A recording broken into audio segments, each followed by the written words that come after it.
This is Big Mo. Yeah. And this is Marcus. And this is Don't Believe the Hype. The good, the bad, the ugly of fantasy sports. Yeah.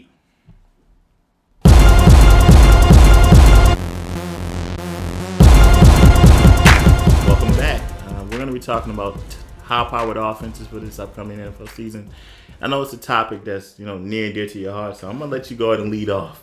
Absolutely. When I look at the NFL today, it's more of a passing league. There's no more I formation, halfback toss, right.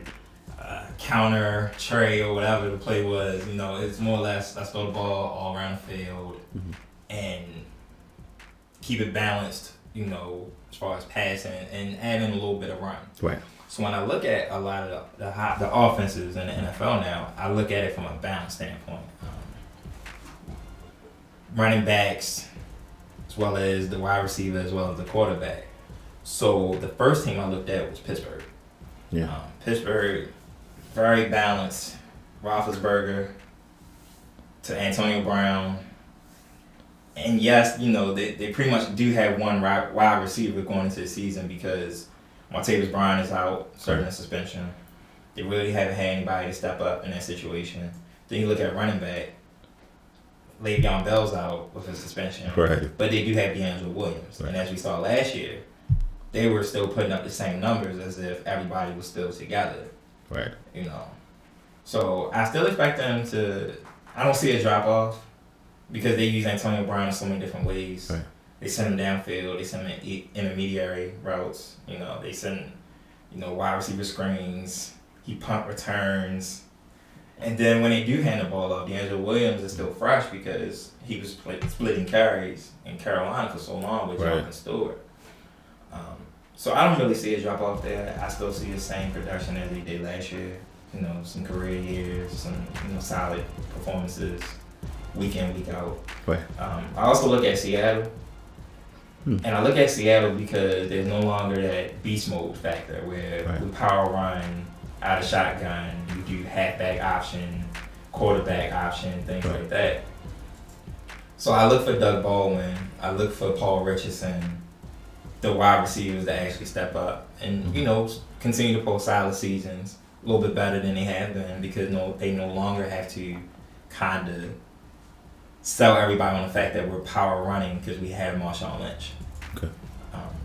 I also look at Oakland. Okay. I look for them to continue to grow as an offense together. They have Derek Carr. They have Amari Cooper. They have Michael Crabtree. They have Latavius Murray. And now they have a new threat in DeAndre Washington. Mm-hmm. Tight end is a little bit lacking. They have a second-year guy that they're trying to bring along. But overall, the offense looks pretty solid from what we've seen in the preseason and towards the end of last year as well. Okay, I absolutely agree. But let's go back to Seattle for a second, because I really traditionally you wouldn't consider them to be a high-powered offense, but if you look at that team, they are, and also another receiver in Tyler Lockett, who I think is going to be pretty good. But do you think that Doug Baldwin can repeat his performance? Now, I know for 8-week stretch, he was the best receiver in football from a statistics standpoint. Right. But again, I don't know if it was just the fact that the light switch finally came on because he's been in the league for quite some time. Right. And he's been with Russell Wilson for some years. So do you really think he can replicate that performance? I don't think to the point where that 8-week stretch was just an incredible stretch for him. And it was something we hadn't seen before out of that offense because they were just so committed to the fact that we're still going to run the ball at the end of the day. Right. And they were one of the teams that, kind of was still run, right.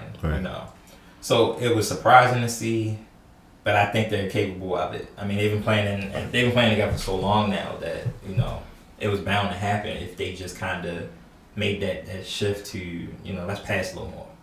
Right. We can't forget about New England. It seems like you put anybody in that offense anywhere on that field and they'll excel. That's true.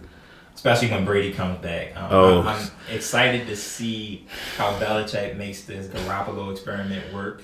I will reserve my opinion with New England until Brady comes back. When Brady comes back, I think he's going to set the league on fire. Absolutely. He's looking forward. Exactly. Shout out to Drake.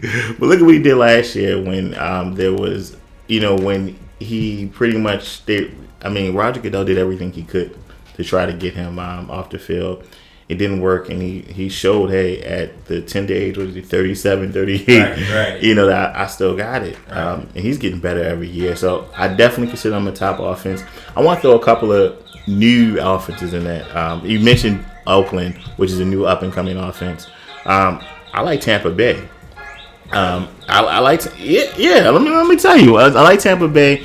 I think Famous Jameis is going to take that step in year 2 as far as becoming a more of an elite quarterback. Right. He's got Doug Martin, Muscle Hamster. I know he doesn't like that nickname.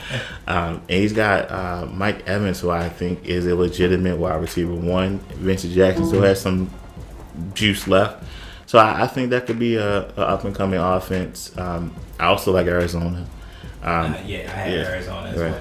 Right. But I've got an offense that we typically don't even consider them to be a high-powered offense because we always think about defense. Right. But the New York Jets. Yeah. I mean, look, absolutely. Fitzpatrick is coming off a career year last year. He's got B. Marshall. He's got Eric Decker.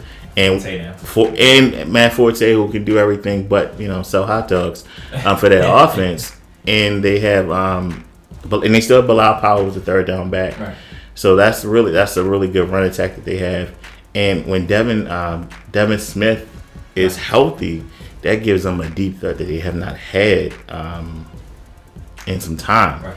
So those are just some of the defenses some of the offenses that we like for high power, and potentially stacking them in DFS. Right, which is critical to getting the money, as we all want. Yeah, and Joey Bosa also wants to, right? But we really appreciate you taking the time.